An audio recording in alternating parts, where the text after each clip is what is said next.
quarter. You've been good in both the third quarters against against Baltimore in this past game, against Miami. What have you done better there, do you think? And what else did you do better in this game when it came to possessing the ball? I don't know that you can pinpoint a specific thing that you do better. I know that you better just keep working.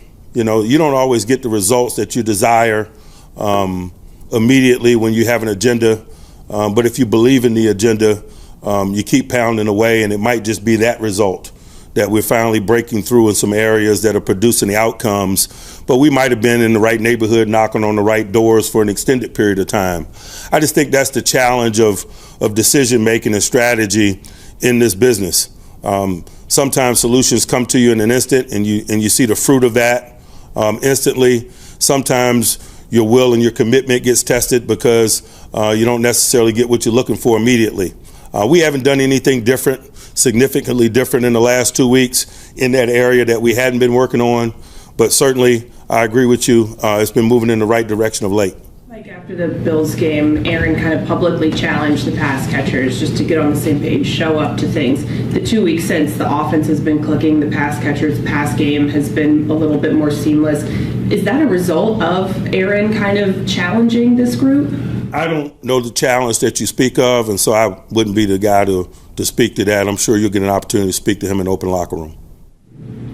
Mike, you mentioned the running backs earlier. It seems like Gibbs and Montgomery complement each other really well. What makes them so dynamic, and what do you think the keys are going to be to try to slow them down? I think, first of all, they're talented as individuals. They're talented runners, both guys. They certainly have a different skill set. Gibbs having the top end speed that he does, and Montgomery having the pick and vision and interior running talents that he does. And so they complement each other very well, but it's almost disrespectful to not acknowledge their talents as individuals. And I think any tandem that's really good, I think, has a couple of individuals in it that can do it, and they certainly can and do. They need no endorsement from me. I think they, as a collective, they got 21 rushing touchdowns this year. And so we better come ready. Mike, you guys have used more 11 personnel the last two weeks on offense. Was that something that Aaron Rodgers suggested? And what have you guys seen come from that as far as success-wise to open things up? Sometimes it's just based on matchup. What's the best matchup for us relative to opponents? The Dolphins, for example, don't have a lot of depth at corner. Minka plays corner or nickel for them, and so it was probably more advantageous for us to play in 3 wide receiver sets and get Minka out of a more natural position into a less natural position. And so there's a lot of variables into that discussion and from a strategic standpoint, and we answer those and formulate those plans week in and week out, and so they're subject to change. You elevated MVS from the practice squad. I'm sorry? You elevated or signed MVS to the active roster. What have you kind of seen and learned about him over the last month or so that he's been in the building? He certainly is a talented guy. He can run. For a taller guy, he can get in and out of break points, and he's got some NFL playmaking experience that's been an asset to us. Has TJ been in the facility yet, and whether or not he can be cleared to practice? Do you expect him to be at practice this week? I don't know if he's been in the facility yet because I've been in the dark room in the back. He might be in the facility as we speak, and so I don't have a lot of the answers to that, and I was just trying to be transparent when I said I didn't have any new information as I stood here today.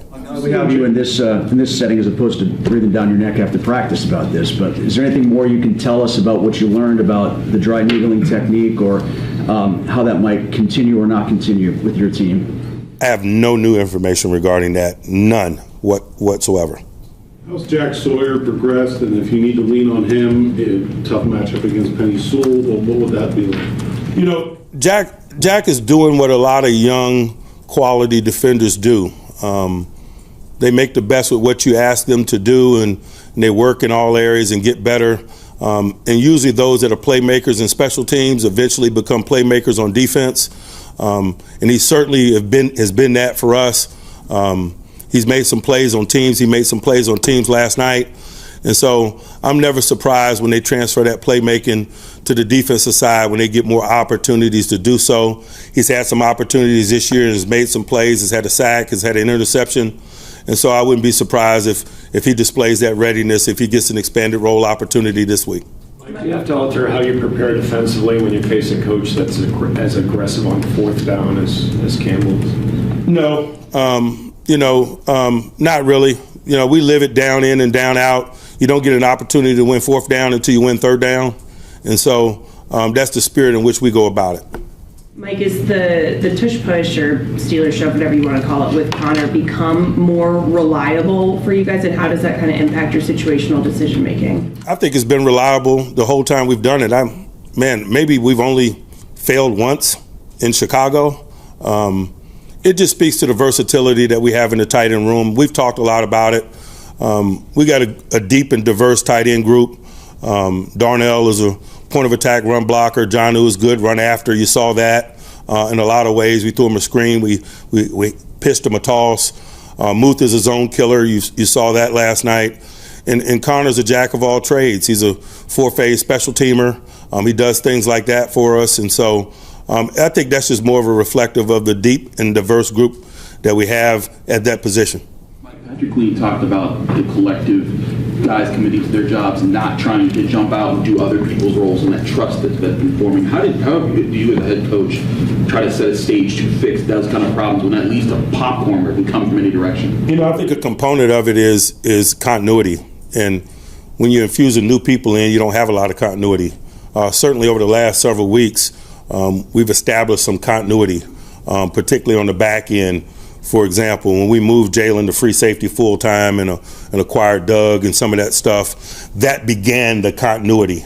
And to have that discussion without continuity is not very realistic. And so we certainly have gotten better, but you expect to as a leader, and you also expect it to continue. Is that continuity a big part of the process to when you guys use more 11 personnel when you don't normally, or when you switch from using a lot of single high to double high safety looks earlier in the season? You jumped the size of the ball there. One time you said 11, and then another time you said one high or two high. Right, I'm saying on either side of the ball, is that continuity help when it comes to trying to make those switches in season when you guys try to establish an identity? There's a lot of layers to that question. You're stressing me out there. I answered the 11 question. It's week to week, and a lot of it is based on the matchup component of the game, and I gave you an example of last night. Now, what was the defensive component of that question? Like earlier in the year, we guys used a lot of single high safety to start the year. You switched to a lot more two high safety. I'm just talking about the continuity in helping. That's very much week to week, based on who we're playing and what they specialize in and what's required for us to minimize certain components of their attack or people. Does that apply to? We haven't had a chance to really comb through the tape, but did Dylan Cook play well enough to maybe continue playing in that role even if Andres Pete is healthy? We'll cross that bridge when we come to it. He certainly, I thought, did a nice job of representing himself last night. As I mentioned, though, we helped him schematically, but it is our job to do so. But he was a component of a successful winning outing, and so he deserves congratulations for that, and we'll see what this week holds. What you were discussing with Chris there, is that the matchup angle that you were discussing? You guys were very good in the middle of the field last night. DK was talking about finding the soft spots in the cover two. Can you still do that against a team like you said with Detroit who plays more man? You might not have as clear of an idea of what they're doing in the secondary because of their attrition. It's two totally separate discussions. Miami played a lot of shell. They rolled up their corners, and they played two high safeties a bunch. Detroit does a significant amount less than that. And so we'll do what we need to do to be successful and move the ball this week, and it may dictate that we do things differently. When Pierre is cleared, does he automatically become your top outside? We'll cross that bridge when we come to it.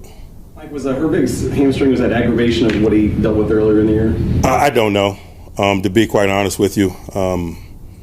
We just played last night, and I hadn't had a chance to get a thorough update on some of the details regarding individual injuries and where they are and if they're brand new or re-aggravations of past injuries. I just know he has a hamstring. Mike, what does it say about Ben Skowron's special teams value that you played a guy listed as a wide receiver on the depth chart with a cast on his hand? He's a football player first. We've talked a lot about it.